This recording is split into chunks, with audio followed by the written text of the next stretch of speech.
Alright, so here is my Instant Pot. As you can see, well, it's a little dusty because I don't use it as often as I probably should.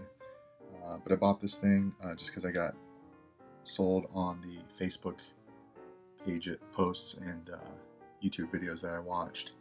This thing is really handy and I do like it. I bought it for about $100 and I've used it quite a few times.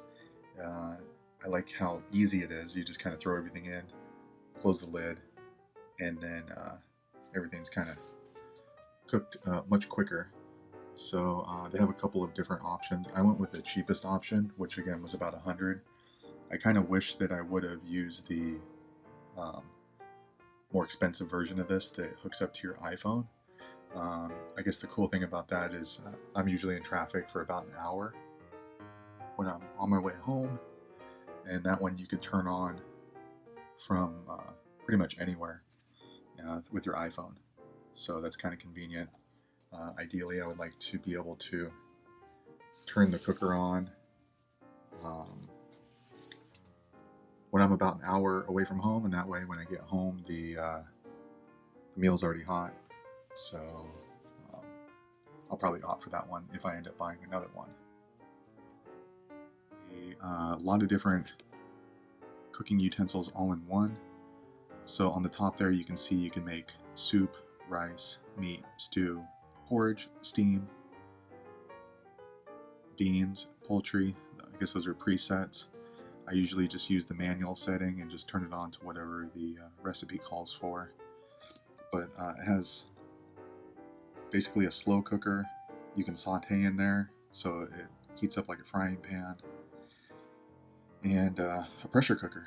So because it's under pressure, it cooks extremely fast. I usually cook a pot roast in about 50 minutes. That's 50. Compared to on the stove top, it may take 4 hours for me to simmer a pot roast. Twists on and twists off, as you can see right here, the directions. So open and close. It's plugged in, it makes a beeping sound to let you know it's closed. And this is the inside of the pot. Mine's a little stained up, even though it's been cleaned. But yeah, so when you open the lid, this little pot comes out, and it has these measuring portions right here. So if you're going to be filling it up with liquid, and it's easier to clean if you pull it out. It's, I believe it's stainless steel, and yeah. So you can close the lid here, and then it's open, and then it kind of locks in once these handles are lined up here. It has stainless steel siding, and these buttons are kind of a plastic cover. So it does come with this little rack. I've never used it, but I think it's for steaming items like maybe vegetables or potatoes, which I guess is kind of convenient because then it's separated off the water at the bottom, and then you kind of put your items on here on the top. I've never used it, but this is something that it comes with. As far as the plug goes, this little plug just pops right into the side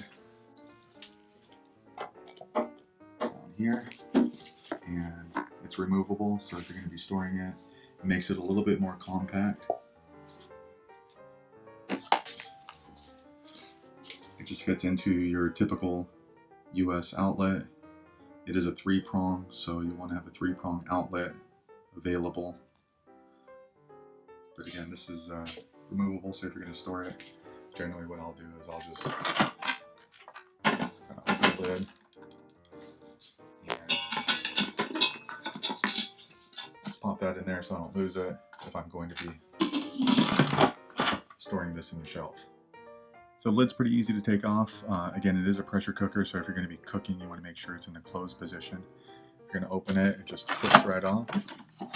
And it has these little holes here on the side, so you can store the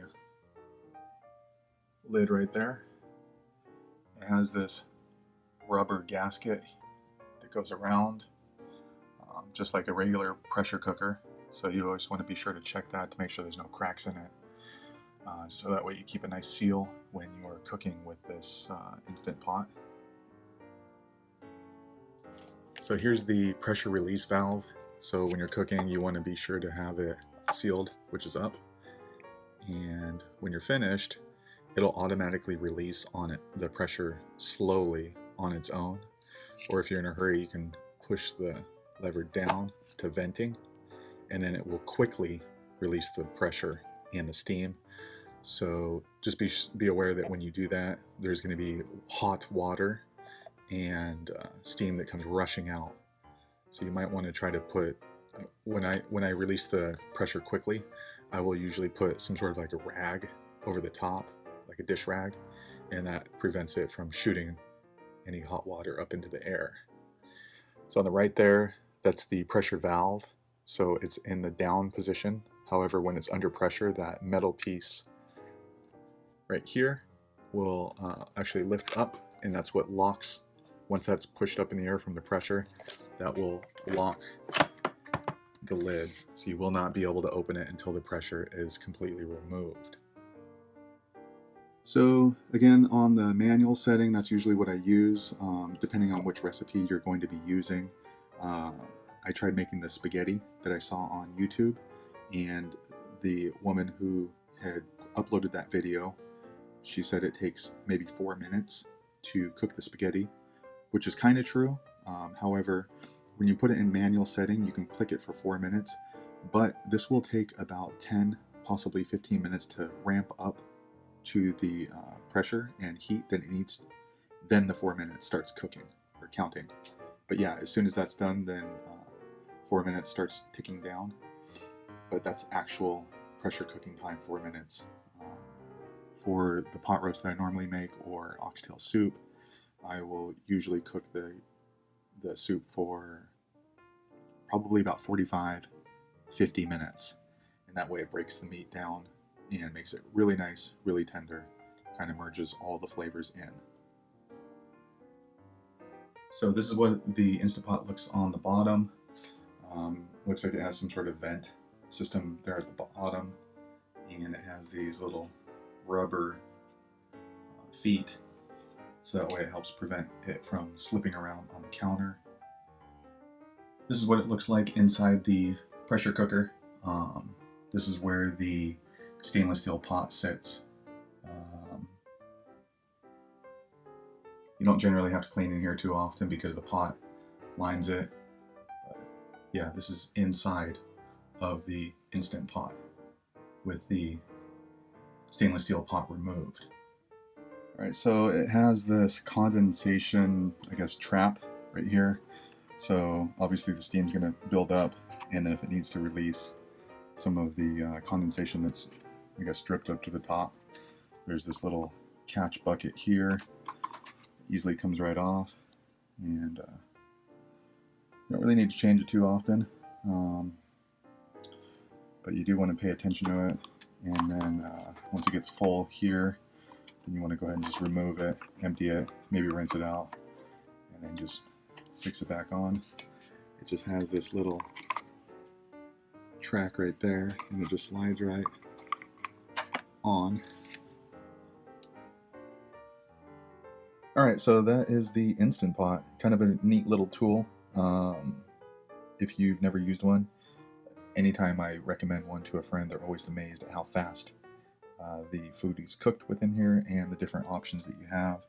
Again, if it's worth it to you and you enjoy it, you might want to try to opt for the more expensive version. In the long run, it feels like it would pay off to me because you can put the items in the Instant Pot in the morning, and then when you're on your way home from traffic or from work in traffic, then you can just turn it on from your iPhone and you get home and you have a hot meal. However, if you decide to go for the cheaper version like me, it's still pretty good. Usually when I get home, it's only about 45 minutes tops until I have something hot cooked. So yeah, I hope you liked the video. If so, be sure to click thumbs up or subscribe for new videos. Check the description for more information. Thanks for watching.